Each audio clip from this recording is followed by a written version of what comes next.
नमस्कार दोस्तों, कैसे हैं आप। दोस्तों, अपन बात कर रहे थे इनपुट आउटपुट, और लास्ट जो हमने क्लास में बात की थी, लास्ट क्लास में अपन बात की थी संख्यात्मक इनपुट आउटपुट। क्लियर है। तो संख्यात्मक की बात कर चुके हैं, वर्णात्मक की बात कर चुके हैं। आज हम बात करने वाले टाइप थर्ड की, जो दोनों को मिला करो, संख्याओं को भी और वर्णों को। क्लियर है। तो आइए किस प्रकार के प्रश्न बनते हैं, प्रारंभ करते हैं। देखिए,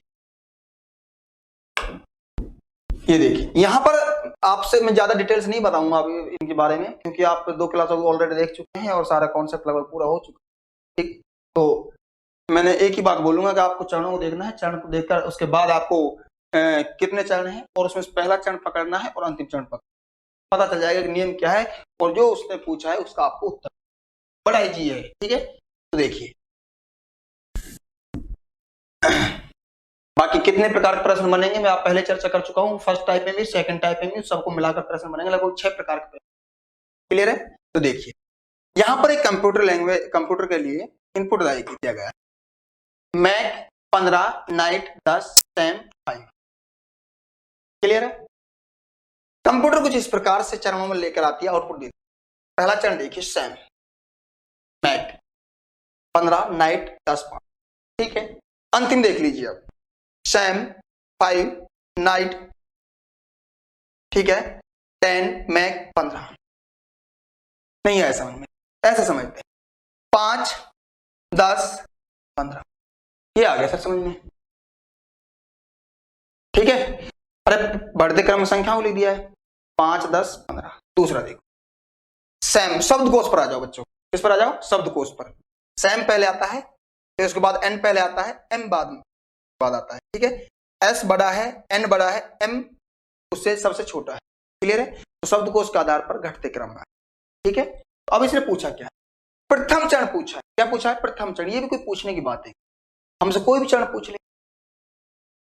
ठीक है, या किसी चरण का बाएं दाएं से पूछ ले, बता देंगे आराम से अपन को। बहुत सारे बच्चे हैं तो समझ में आया है अपने को, अच्छे से कर देंगे आसानी से, है ना। देखिए, इसका अपन को बच्चों बनाना है, प्रथम चरण बनाना है। देखिए, अब आपको यहां पर देखो, सबसे बड़ा अक्षर पहले लिखा। क्लियर है। तो सबसे बड़ा जो वर्ड है इसमें क्या है बताओ, फाइंड है क्या, व्यू लॉन्ग। आपने कहा सर सबसे बड़ा, तो इसमें क्या होगा, ये होगा। उसके बाद आपको टोटल ज्यों के त्यों लिख देना, टोटल ज्यों के त्यों लिख देना, ये अपन ने निकाल लिया है। उसके बाद आ जाइए फाइंड पर आ जाइए, उसके बाद 25 लिख दीजिए, उसके बाद 5 लिख दीजिए, लॉन्ग लिख दीजिए। ठीक है, और 35 हो गया काम, बस उत्तर हमारा क्या हो गया, ये हो जाएगा बस। अब इसमें आपसे बोलता है कि प्रथम चरण में बाएं से तीसरा वर्ड क्या होगा, अक्षर क्या होगा, तो बाएं से तीसरा ढूंढ लीजिए, पहला। ठीक है, दूसरा, तीसरा क्या हो जाएगा, 25 हो जाएगा, इधर से तीसरा 5 हो जाएगा। टेंशन ही नहीं, इतना सा काम होता है। अब किसी प्रकार के प्रश्न आप आसानी से हल कर सकते। फिर मैं बोल रहा हूं, प्रथम चरण देखना है, अंतिम चरण देखना। क्लियर है। उसके बाद आपको थोड़ा अगर समझ नहीं आता तो अन्य चरणों को देख लें कि किस प्रकार से सेट किया है।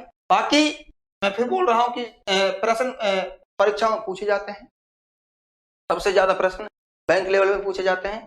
ठीक है, उसके बाद जो है नेट में भी पूछे जाते हैं, यूजीसी नेट में भी इसके प्रश्न आते हैं आपके लिए, पटवार में भी आते हैं। ठीक है, तो कई परीक्षाओं में प्रश्न आते हैं। और एक और विशेषता याद रखना कि ऐसे इनपुट आउटपुट संबंधित प्रश्न जब आते हैं ना, तो कम से कम आपको 3 से 5 प्रश्न एक ही उसमें से पूछे जाते हैं। जैसे अपन यहाँ बात करें एक ही प्रश्न की, एक की बात कर रहे हैं, ये प्रश्न नंबर 1 हो गया है, 2 हो गया है, 3 हो गया है, 4 हो गया, 5 हो गया, तो 5-7 नंबर आप फ्री के हो जाते हैं। ठीक है, अच्छे से समझ लिया है। क्लियर है। अब इसमें आपको प्रश्न खुद को बनाने हैं। किस प्रकार के प्रश्न खुद बनाओगे आप, बनाना सीखो प्रश्नों को। मैं फिर बोल रहा हूं, प्रश्नों को बनाना सीखो आप। ये कंप्यूटर लैंग्वेज है, अगर इसको आप बनाना सीख गए तो फिर दिक्कत कहां है, मजे हो गए फिर तो आपके, और आसानी से बना सकते हो। आप अपने नाम लिख दीजिए। आपने कहा कि सर हम इनपुट दिया, हमने कंप्यूटर को इनपुट दिया, हमने कंप्यूटर को इनपुट दे दिया है अजय, या इनपुट दे दिया अजय दे दिया है। ठीक है, हमने इनपुट दे दिया है अमन। ठीक है, हमने इनपुट दे दिया है, हमने दिया है अनीस। ठीक है, तो आउटपुट बताओ सर कैसे आएगा। अब निकालिए आउटपुट, शब्द को उसका आधार पर निकालो, एक बार घटते क्रम, एक बार बढ़ते क्रम में। ठीक है, तो मैं तभी कहता हूं कि आपसे कि जो अपना जो पहला जो टॉपिक था वर्णमाला, वर्णमाला हमने फर्स्ट में पढ़ा था, तो मैंने आपसे ये कहा था कि वर्णमाला टॉपिक रीजनिंग को लगभग 35 से 40% कवर करता है, और वो किया है, वो किया है, क्योंकि वर्णमाला से जुड़े कितने टॉपिक है हमारे 7, और ये 7वां टॉपिक अपना, ये 7वां टॉपिक। आप मेरे को एक भी टॉपिक ऐसा बता दीजिए जिसमें से वर्णमाला से संबंधित टाइप नहीं आया हो, ठीक है। उसके बाद आगे भी अप्रत्यक्ष रूप से वर्णमाला संबंधित प्रश्न बनेंगे, है ना। तो अपने को वर्णमाला, वापस मैं बता रहा हूँ, वर्णमाला बहुत महत्वपूर्ण टॉपिक होता है रीजनिंग के अंदर, ठीक है। उसको अच्छे से देखें, बाकी जो टॉपिक और महत्वपूर्ण होंगे मैं उनको आपको बता दूंगा, है ना। कोई टेंशन नहीं है, आप केवल अच्छे से वीडियो देखते रहे, समझते रहे, जिस प्रकार से मैं आपको प्रश्न बनाने के लिए बोलता हूँ उस प्रकार से 2, 4, 5 प्रश्न आप बना लिया करो, है ना। कभी नहीं भूलेंगे, कॉन्सेप्ट आपका अच्छे से क्लियर हो जाएगा, टेंशन फ्री रहे, ठीक है। तो बच्चों आज हमारा जो इस क्लास में क्लास के साथ अपना जो रीजनिंग का ए पार्ट था, कौन सा पार्ट था, ए था, और ए में अपना एक 7 टॉपिक थे, कितने टॉपिक थे, 7, वो समाप्त हो गए हैं, क्लियर है। नेक्स्ट हमारा स्टार्ट करना होने वाला है बी पार्ट, ठीक है। और बी पार्ट का जो पहला टॉपिक है वो है कैलेंडर, क्या है, कैलेंडर, क्लियर है, कैलेंडर।